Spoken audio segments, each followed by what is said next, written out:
issue around national unity, inclusivity. When you make proposal for appointment of some of the key state officers, like principal secretaries, do you take into account the need to ensure that all the 43 tribes are represented? Because out of the 56 principal secretaries, for example, we had people from Mount Elgon, Sabot, they say they are not represented. The Kisis are not represented. You know, we have communities that have over 16 representation in principal secretaries.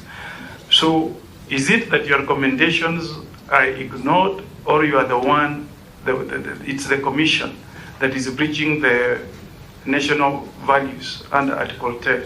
Because we're having a conversation, we want to get a solution. Is the blame on PSC when you do interviews, do ranking, or the problem is with the appointing authority? Thank you. Chungwa. Thank you.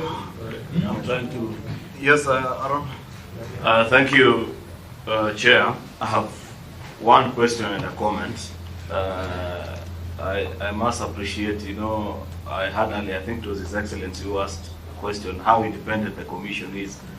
I think their presentation is testament to their independence.